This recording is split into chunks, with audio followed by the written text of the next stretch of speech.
Olá, tudo bem? Sejam bem-vindos ao canal Acadêmico Resolve. Eu sou o professor Potássio e hoje vou trazer aqui para você um conceito bem interessante que é sobre petróleo, isso mesmo. Como é que é cobrado esse assunto nos vestibulares, no Enem. Para entender o petróleo, é importante você compreender ali como é que faz a separação dos seus componentes. Então, as questões elas são pautadas basicamente no método de separação dos componentes do petróleo e a sua composição. O petróleo em si é uma mistura de hidrocarbonetos e é o que nós veremos aqui na aulinha de hoje. Olha só, aqui de cara já mostrei para vocês o que é o petróleo. Petróleo é esse nome petróleo, petros, óleo, óleo de pedra.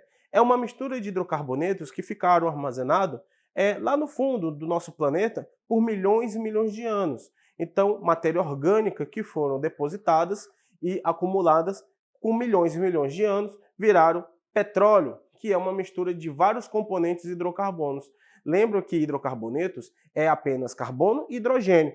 E nós temos então várias frações que são muito utilizadas no dia a dia como combustíveis, por exemplo. Vejam aqui, essa é a representação clássica da coluna de fracionamento do petróleo. Olha só, como nós vamos entender isso aqui? O óleo bruto ele é decantado para tirar aquelas impurezas e depois ele é aquecido. Isso ocorre numa coluna chamada coluna de destilação. Essa destilação é destilação fracionada. Portanto, o método de separação de misturas homogêneas que apresentam pontos de ebulição próximos é a destilação fracionada. Portanto, essa coluna também é chamada de coluna de fracionamento. Na coluna de fracionamento, o aquecimento ocorre e as frações com densidades e pesos moleculares e temperaturas de ebulição menores terão a sua fração retirada na parte superior, que é o caso dos gases aqui. Você vê que os gases que têm de 1 a 4 carbonos será retirado na primeira fração, na parte superior, que é o caso do metano, do etano, que são GNVs, gases natural de veículos, e também o C3 e o C4, o propano, o butano, o metilpropano, que já são gases GLPs, que são utilizados, gás liquefeito de petróleo, que é utilizado para cozinhar os seus alimentos no dia a dia, né, que é aquele gás de cozinha. Então, ele é considerado, chamado de GLP. Depois nós temos ali, numa fração de 5 a 9, a nafta, ok? A nafta é um líquido, é utilizado para sintetizar vários produtos químicos. Então, é um componente muito essencial para a indústria. E ali em torno, né, de 70, né, 120, em torno de 120, de C5 a C10, basicamente C8, você tem gasolina automotiva, que é utilizada no dia a dia para levar você para a escola, né, para o trabalho. Então, são gasolinas que nós compramos lá no posto de gasolina, lá do posto de combustível, tá? E aí, acima disso, você tem em relação à temperatura, ou seja, na parte mais abaixo, né, querosene. Então, querosene e um tipo de gasolina também, tá? Gasolina de aviões, que é uma gasolina que tem uma quantidade de carbonos maior, vai ter aí um ponto de ebulição um pouco maior e é retirada numa fração aqui mais abaixo, tá? O diesel, que apresenta de 14 a 20 carbonos, você tem aqui ele saindo por uma temperatura um pouco maior e aqui mais baixo. Depois, óleos lubrificantes, né, como graxas e etc., também de C20 a 50, e gasolina industrial vai estar na parte mais inferior aqui, tá? Por quê? Porque apresenta de 20 a 70 carbonos. Então, terá um ponto de ebulição bem maior, a fração é mais densa, né? Então, as frações com maior densidade, peso molecular e temperatura de ebulição crescente estarão nas frações mais abaixo aqui da nossa coluna de fracionamento e acima de 70 você tem resíduos de alcatrão que é utilizados, né, como piche para asfaltar rodovias e etc. Beleza? Então, viu o tanto de componentes, composições que são retiradas do refino do petróleo? É através da coluna de fracionamento. Aí depende do tipo de petróleo, né, para saber como é que esses gases e temperaturas são aplicadas a ele, tá bom? E também concentração e etc. Olha, gás natural, recapitulando, uma temperatura menor que 20. Gás engarrafado, C3 e C4, menor que 35, usados como combustíveis de aquecimento, éter de petróleo e a nafta, né? Então você tem de C3 a C5, de C5 a C7, a benzina de C3 a C7, que são usados como solventes. Depois vem a gasolina natural, que é essa gasolina que é utilizada comumente aí nos carros de passeio, né? Fração mais importante utilizada como combustível em motores de explosão. Depois vem a querosene, que é um pouco maior, tá? É usado como combustível para iluminação ou em aviões a jato, que é mais comum. Submetido a craqueamento, transforma-se em gasolina. É fato que no início da era do petróleo, o líquido mais importante do petróleo era o querosene, que era justamente utilizado para a iluminação.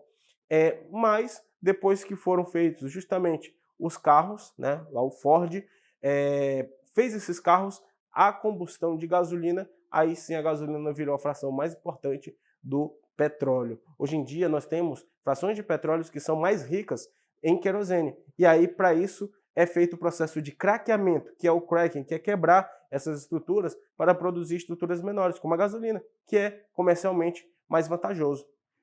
Óleo diesel, então você tem aí usados em motores a diesel, já é mais denso, né, porque tem mais carbonos, tem um ponto de ebulição um pouco maior. E o óleo lubrificante, mais ainda, que é um líquido não volátil, ele não vira gás, tá? Assim a temperatura ambiente, utilizado como lubrificante de máquinas e resíduos parafina, vaselina, piche, asfalto, que são sólidos não voláteis, né? Que são os resíduos mais densos e sólidos do petróleo, ok? Deu para sacar aí essa dica? Olha só, o craqueamento térmico ou catalítico é um termo. O termo crack vem do inglês quebrar, ok? Então algumas frações pesadas do petróleo de elevada massa molar podem ser quebradas, como eu falei para vocês. Então você tem ali uma fração de petróleo que tem muito querosene. Então é feito um processo catalítico de quebra desse querosene para transformar em gasolina e outras partes aí que podem também ser utilizadas, mas de interesse comercial é a gasola. Então é para isso que é feito o processo de cracking. E esses hidrocarbonetos sofrem processos de combustão, portanto, eles reagem com oxigênio. É importante você entender o que é uma combustão, né? Então a combustão vai ser esse hidrocarboneto, a matéria orgânica, reagindo com oxigênio, produzindo, se for combustão completa, é CO2 e água. Se for uma combustão incompleta, pode ser CO e água, ou também somente carbono e água. Aí você terá a fuligem, aquela fumaça preta, né? Mostrando que o carburador do carro não está funcionando bem, ok? Então uma questão falou que uma matéria orgânica entrou em combustão, se ele não especificou que é incompleto, você já tem que saber que é completo.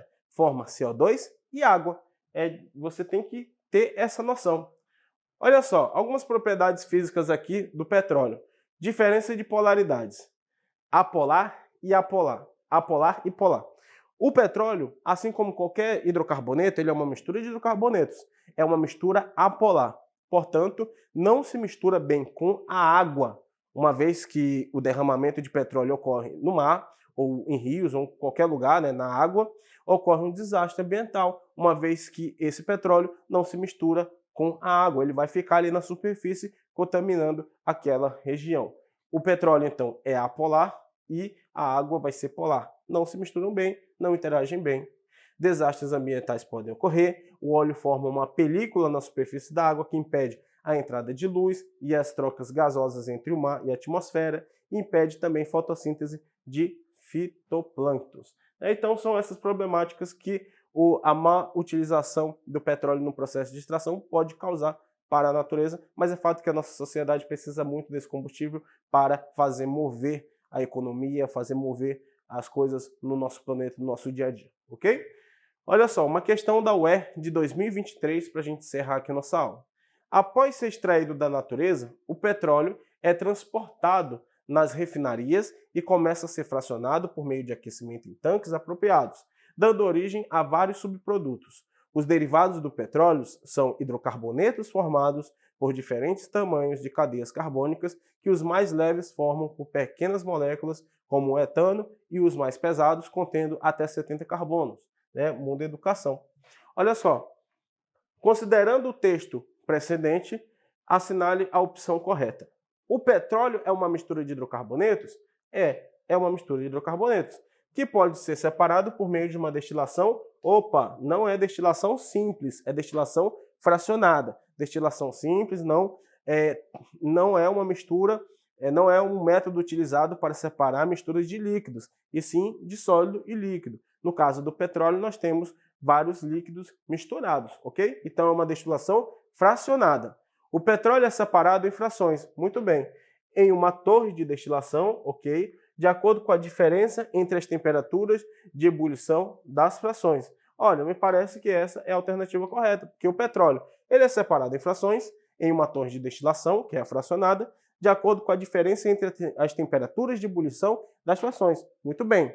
Agora vamos ver as outras aqui. O petróleo é uma mistura de líquidos viscosos e de coloração escura, considerado hidrofílica. Não, hidrofílica é polar, é afinidade à água. No caso do petróleo, ele é lipofílica e hidrofóbica, né?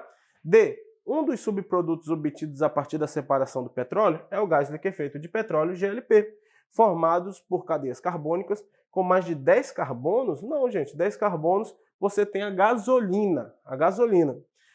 E o petróleo é separado em frações de acordo com o tamanho da cadeia carbônica e, consequentemente, com a sua temperatura de ebulição. Ok. Assim, o asfalto e o querosene são os primeiros subprodutos a serem obtidos. Não, na coluna de fracionamento, os primeiros a serem obtidos são os gases, no caso GNV e GLP. Beleza? Deu para sacar aí mais ou menos como funciona esse processo de destilação fracionada, separação do petróleo? Entendeu aí como é composto o petróleo e suas propriedades físicas? Então, não esquece de ativar o sininho aí, seguir o canal, sentar o like e compartilhar essa aula para mais pessoas. Eu fico por aqui, um forte abraço para você e bons estudos!